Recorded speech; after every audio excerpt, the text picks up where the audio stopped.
بھائیو اللہ ایک ذہن بناتا ہے کہ تم جہاں بھی ہو اللہ کی طاقت کے نیچے ہو، اللہ کے سائے کے نیچے ہو، اللہ کی قدرت سے باہر نہیں ہو۔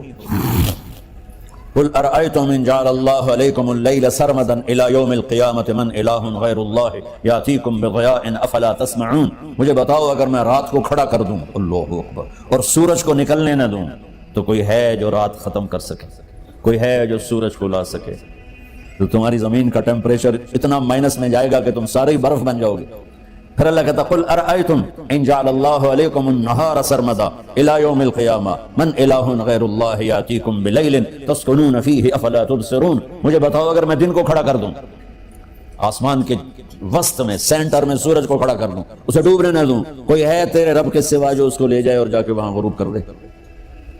اس طرح اللہ ذہن سازی کرتا ہے۔ اگر سورج ڈوبے نہیں تو چند دن میں ساری زمین کو آگ لگ جائے گی، چند دن وہ نکلے نہیں تو زمین فریز ہو کے پوری کی پوری فریزر بن جائے گی، ہم بھی اس میں برف بنے پڑے ہوں، اور اگر وہ ڈوبے نہیں تو پوری دنیا کو آگ لگ جائے گی۔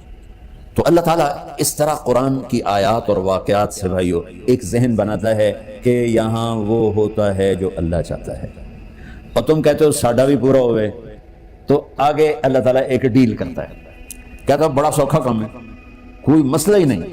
فَإِن سَلَّمْتَ لِي فِي مَا أُرِيدُ، یہ میں نے جملہ ابھی نہیں پڑھا تھا، اب پڑھ رہا ہوں۔ فَإِن سَلَّمْتَ لِي فِي مَا أُرِيدُ كَفَيْتُكَ فِي مَا تُرِيدُ۔ میرے بندے، تم گلاسگو میں، ڈنڈی میں، ایڈمبرا میں، مدرول میں رہتے ہو، یا مدینے میں، یا مکے میں، یا جدے میں، تم یہاں اس چند روزہ زندگی میں وہ کر دو جو میں چاہتا ہوں،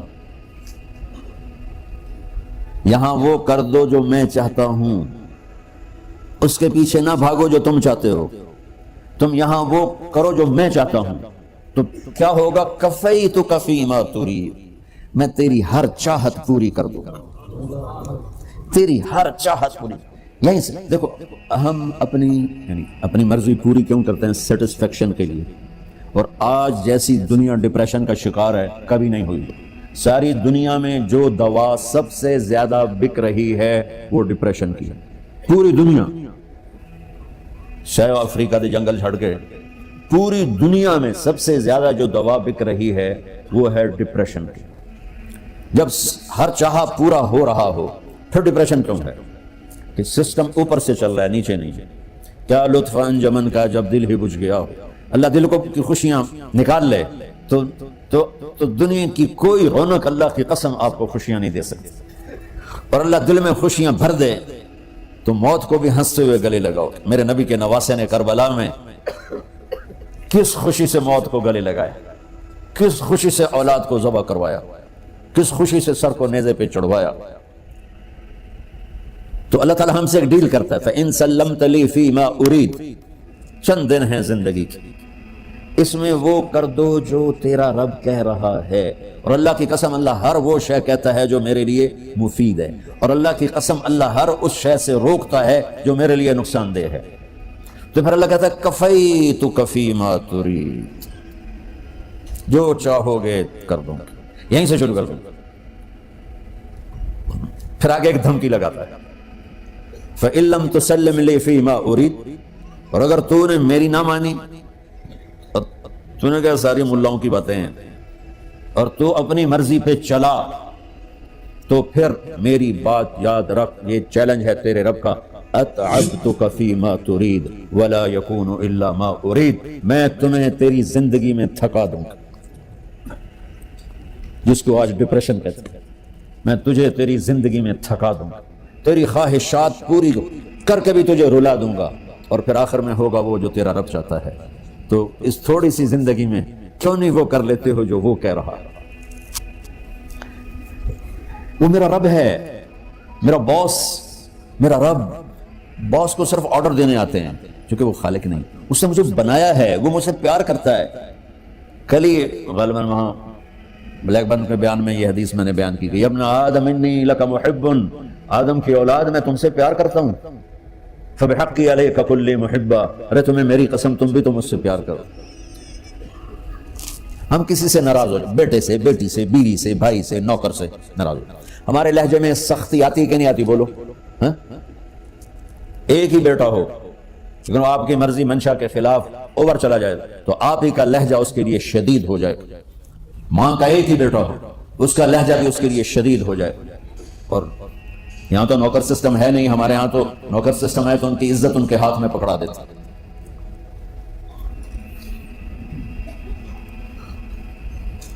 اللہ ہمارے ساتھ کیسے بات کرتا ہے, کس سے؟ نافرمانوں سے.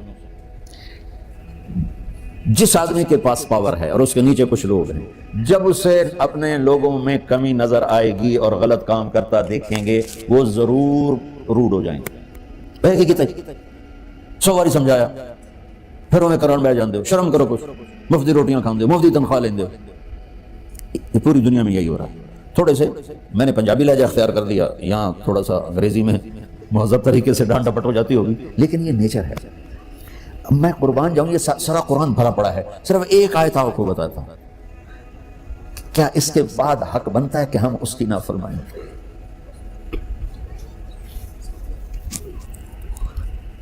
کچھ لوگ ہیں جن کے بارے میں اللہ کہتا خلطوا عملا صالحا وآخر سیئا. میرے کچھ بندے ایسے ہیں, کبھی نیکی بھی کر لیتے ہیں, کبھی گناہ بھی کر لیتے ہیں. یہ اللہ تعالیٰ قرآن میں خود بتا رہا ہے کہ میرے کچھ بندے ایسے ہیں, کبھی بڑے نمازی بن جاتے ہیں, کبھی مسجد کا راستہ بھول جاتے ہیں. اور کچھ بندے ایسے ہیں جنہوں نے جب سے آنکھ کھولی ہے اس دن سے لے کر آج تک ایک کام اللہ کو راضی کرنے والا نہیں کیا. ایسوں سے بھی دنیا بھری پڑی. اور ایک بہت بڑا دنیا کا طبقہ ہے جو اللہ کو جانتا ہی نہیں ہے, جانتا ہے تو غلط طریقے سے جانتا ہے. اور ایک بہت بڑا طبقہ ہے جو اللہ کو مانتا ہی نہیں, کہ ہے ہی کوئی نہیں, ایتھیسٹ ہوں میں ایتھیسٹ ہوں. تو میرے بھائیو, میں اللہ کی قسم کھا کے کہہ رہا ہوں کہ کس محبت سے اللہ نے ان لوگوں کو پکارا ہے, کاش میں آپ کو اس کی وضاحت کر سکوں. یا عبادی الذین اسرفوا علی انفسہم. مجھے اپنے بیٹے پر بھی غصہ آتا ہے تو میں کہتا نکل جا, تو میری اولاد ہی نہیں ہے. میں دین سیکھنے جانا چاہتا تھا, میرے والد رحمۃ اللہ علیہ مجھے ڈاکٹر بنانا چاہتے تھے, میں اس سے بہتر راستہ اختیار کر رہا تھا, لیکن میرے باپ کی مرضی نہیں تھی. تو انہوں نے مجھے فرمایا جی تو مولوی بننا ہے تو میرے گھر ہی چوں نکل جا. میرے کانوں میں وہ الفاظ آج بھی گونج رہے ہیں. وہ میرے خالق نہیں تھے, میرے والد تھے. خالق تو میرا اللہ ہے, اور میں اللہ کی فرما برداری کا ایک کام نہیں کرتا ہوں. اللہ کی فرما برداری کا ایک کام نہیں کرتی مرد عورت, ٹھیک. تو اللہ کو غصہ اس حساب سے آنا چاہیے کہ بدبخت ہو, بے غیرت ہو, شرم نہیں آتی, دونوں ڈوب کے مر جاؤ. میں قربان جاؤں. اللہ کہتا ہے یا عبادی, او میرے بندو. یہ پتہ کن کو کہہ رہا ہے؟ جو تبلیغ کرتے ہیں, جو علم پڑھتے ہیں, جو یہ بچے کی طرح مسئلے پہ نماز پڑھاتے ہیں, جو میری طرح ممبر پہ بیٹھ کے دین بیان کرتے ہیں, جو راتوں کو اٹھ کے تہجد پڑھتے ہیں. میرے بندو. آپ نے دیکھا وہ شہد ایک دھار بناتا ہے, ٹپکتا ہوا نیچے آتا ہے نا. اللہ کی قسم اس آیت سے اللہ کی محبت کا شہد یوں نکلتا نظر آتا ہے.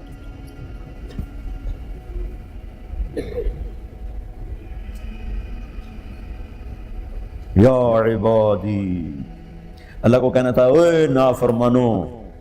کہنا یہ چاہیے تھا جو آگے لفظ میں بتاؤں گا نا, پھر آپ کو خود بخود میری بات واضح ہو جائے گی. اے نافرمانو بے غیرتو. میرا اللہ کہہ رہا ہے یا عبادی, میرے بندے. یا عبادی, یہ بھی ایک لہجہ ہے, یا عبادی. او بھائی کل سنو, ایک لہجہ. بھائی سب حضرات توجہ فرمائیں, کتنا فرق پڑ گیا ہے. پہلے لہجے میں بدتمیزی تھی, دوسرے لہجے میں آپ سب کا احترام تھا. میرا رب تو بے نیاز ہے, اس سے ہماری کیا ضرورت ہے. سارے آسمان سجدے سے بھرے پڑے ہیں, فرشتے مقدے ہی نہیں. پھر وہ ہمیں یا ایھا الناس نہیں کہتا, اوے لوگو, یا ایھا الناس, اوے لوگو. یا عبادی, او میرے بندو, میرے. یا عبادی سے یوں لگتا ہے جیسے اللہ آگے بڑے رابعہ بصری جیسی عورتیں اور جنید بغدادی جیسے مردوں سے اللہ بات کرنے لگا ہے. 3 لفظ ہیں,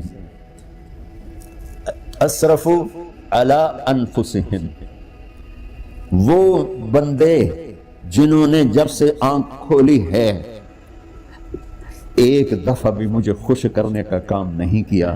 آ جاؤ تم بھی میرے ہی ہو. سبحان اللہ نے ایسے باہیں پھیلا دی اپنی رحمت کی. یا عباد، تقوی والے نہیں کہا، روزے والے نہیں کہا، پردے والی عورتوں کو نہیں کہا، حلال کمانے والے، تہجد پڑھنے والے، علم پڑھنے والے. اعلیٰ کا مطلب یہاں بہت طاقتور ہے. عربی کے حرفوں کا بھی مطلب ہوتا ہے. اعلیٰ کا یہاں مطلب ہے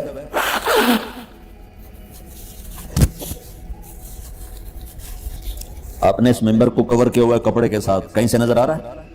بولو، کہیں سے نظر آ رہا ہے؟ اس کو اعلیٰ کہتے ہیں.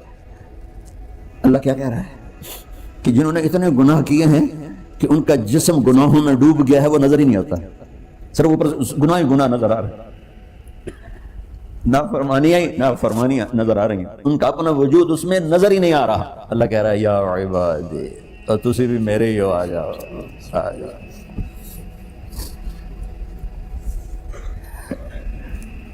بتاؤ ایسے مہربان رب سے بغاوت کرنا ہے کوئی غیرت کی بات؟ چند روزہ زندگی کے پیچھے، چند ٹکوں کے پیچھے، چند پیسوں کے پیچھے. یا عبادی یا عبادی،